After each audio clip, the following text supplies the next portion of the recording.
No, have you been tested physically? Do you know where your limits are at? Do you know what you're really capable of? And people are like, no. I go, that's come train.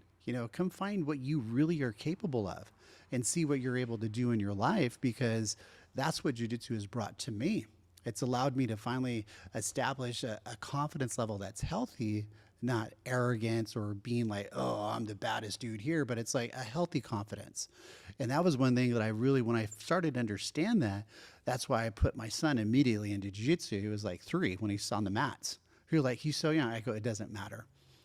He saw his dad training, so he's running around when he was like a year old on the mats. I go, and now I look at him now at 17, there is that level of confidence that's healthy, where he's not troubled, he's not overwhelmed, he's actually well-natured. And that's what I think where we all, we want us ourselves to be, then also want our kids and those around us to be. And that's what jiu-jitsu really brought. And I'm always teaching guys off the mat what it's done. It's changed my life. Where a lot of people go like, well, why do you still train? Like, I go, because I made a promise that I will keep training until I die. It's like, and I made another promise, I'll serve God at the same time. So I have like 2 promises, and I'm like, those are only 2 promises I'm going to make, because I can keep those. I can go down and do jiu-jitsu and keep going. So when I've had injuries, or like we were talking about the knee being bad, and I've had multiple injuries in jiu-jitsu. I remember that, yeah. And I still show up. And people are like, why do you do that? I go, because it challenges me to pull out the better part of me, to face adversity, to show up when I don't want to, and I'm not feeling well. And I have every reason not to show up. Like, I have nothing left to prove. I've trained with some of the best athletes in the world, and I've won some and I've lost quite a few, but I've won some. I'll leave it at that. But it kept showing up, right? Right. And even when I was going through like a bunch of years over at Atos, and I'm training with these world champs, it really taught me like I can handle myself. And if I was like 20 years younger, I probably would have had a great jiu-jitsu career. But at the old part, when you realize you're not going to ever be that, it was a humbling experience, but also a really grateful one that I was able to test myself at some of the highest levels with some of the best athletes on the planet. And I was like, I survived. I didn't tap out immediately. I was able to hold my own, went through the entire round, and these guys were like, hey, good job. And I'm like, thank you. It was like really reassuring that I knew how to take care of myself. And I think that's important for anyone that does jiu-jitsu, knowing that going through this, you train your body and your mind to be able to handle a lot of adversities in life. Totally. Mentally, you're training like your brain while on the mats, using jiu-jitsu as a tool for our adversities off the mats. Because we spend here, like a few hours during the week. We spend like all the hours off the mats, right? With our daily challenge. So for sure, and I'm very like fascinated by how jiu-jitsu can play that role of us applying the experience that we live on the mats, off the mats. Right. So yeah, I've been calling this like the inner role, like off the mats lately. And can you tell me more about that? Like situations that you see yourself kind of like using the mentality of jiu-jitsu when you are like facing your daily life's challenge? That's a great one to unpack. What I can share with you, what it's taught me with all the years of jiu-jitsu, is that you just show up prepared, and you show up and you get ready and you get to it. And you can really define your life the moment you decide the life you want. And jiu-jitsu was part of that baseline. So when I was going through a lot of emotional struggles, it was my lifeline. And a lot of men, I just know a lot of men go through this when they're in child custody issues and court, and it's a hot mess. I know. And I know when men have gone through that, and I've seen them like succumb. Like even one of my friends, I got him into jiu-jitsu, and it was really a lifeline for him. And I was so proud of what he's done with jiu-jitsu, because that's what helped me.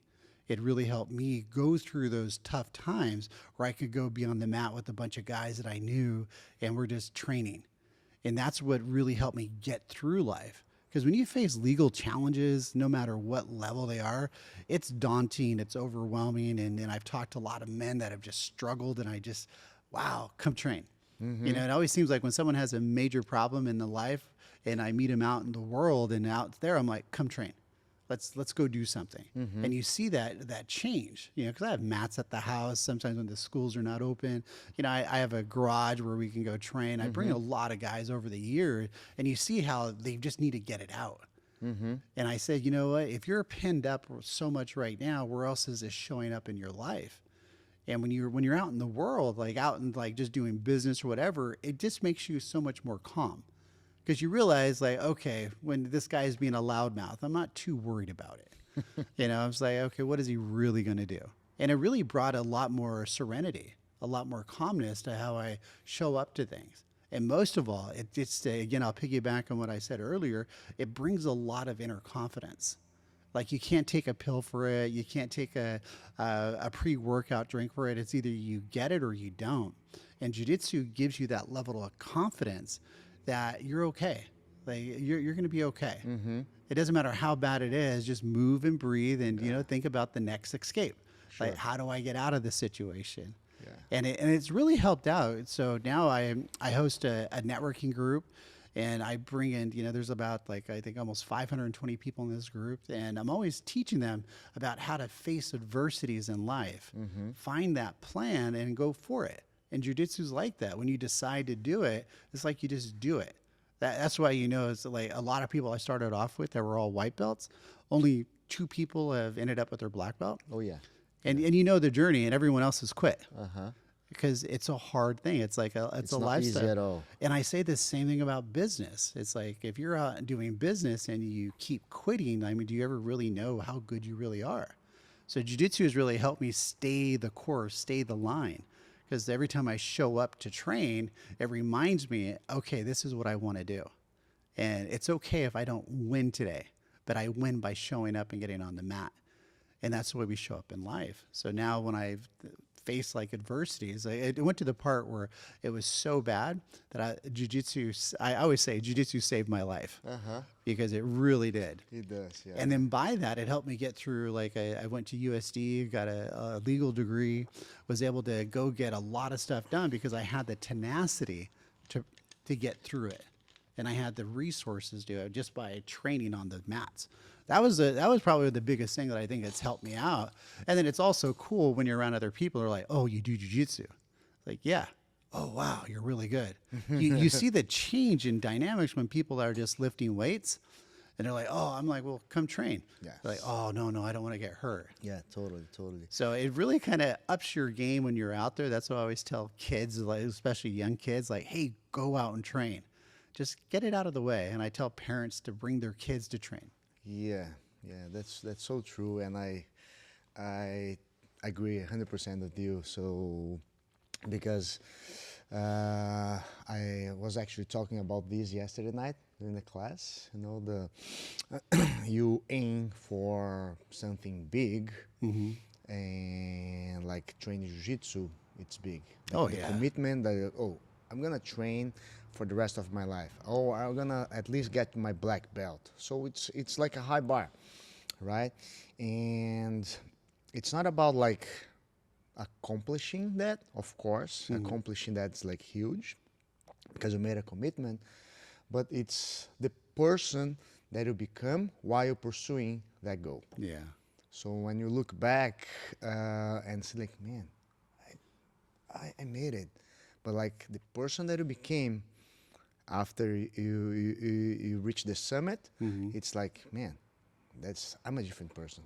Yeah. Yeah. I think that's the best part of it. So 100%. Yeah. And I totally see that idea being applied to your life through jiu-jitsu. So yeah, that's amazing, man. It makes me super happy. Yeah. Yeah. It's brought peace and balance when there wasn't any. And one thing is like people always like they always chuckle like, what was your first book to learn anything? It was The Way of the Samurai. And it was one like, if you're going to you have to work at it every day. And one of the things that really came out was because, you know, I had such a troubled upbringing, was one of the things that came out as honor was like, if you were brought up and you were taught everything right, and finally your parents need you and you show up, that's expected. But if you've gone through adversity And then you show up to your parents. He goes, when you don't have that opportunity, but you still show up, that's where you gain your honor. And I always thought about that. And I always thought about one of the things as the samurai works on his craft every day. He's always at it, and he's very disciplined at it. You know, that's where, like Jocko says, you know, discipline equals freedom.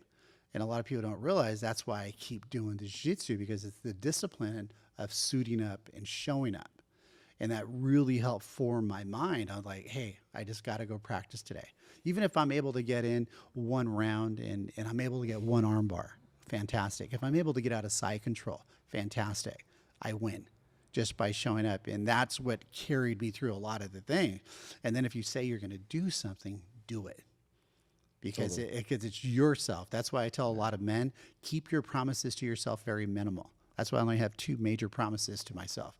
I figure those 2 promises, I can get through the rest of my life without feeling like something's missing. Totally. Yeah. It's like I like to use the same mindset when students come. Like, I'm gonna train every day, 5 days, 6 days a week. Why don't you do like 2 days? Yeah. And then, because this is sustainable. Yeah. And then if you do 3, man, that was a good week. If you do Yeah. 4, man, what a week. Yeah. So, but like, keep, you know, like you said, like expectation, like not super high, because maybe it's not sustainable. Right. Life always gonna get in the way that you can't train every day. Yeah. There are times that we will, but there are times that we can't. Yeah. So, I remember a few years, like I was training like 6 days a week, twice a day, did it for a while, but then life happens. Something drastic happens. I remember like the first time I had a knee surgery, I was like, everything stops. You're like, wait a minute, what's going on? I remember another time when, you know, this is how I learned knee on belly, is when my lung got punctured. And I'm showing up like a knucklehead, like, okay, just don't go, just don't put your knee on here. Kind of find out my lungs filling up with fluid because I didn't know how to get the knee off the damn belly. It sucked. Yeah, but you learn things. But life happens. I remember one time I took a knee to the face and my nose was over here. It was crazy. I'm like, wait a minute, and I had to train with the mask on. You know, like, you know, when you see that whole, dude, I felt like NBA mask. I felt like Hannibal Lecter, you know, like, you know, I'm like, gee whiz, why am I still doing this? You know, or the time I got a hernia and I'm like, it was just trying to lift someone that was way too big. Yeah. You know, when you get someone that's like 360 pounds and you're like, oh yeah, I'm going to pick them up. Well, your body says, no, it's not going to happen.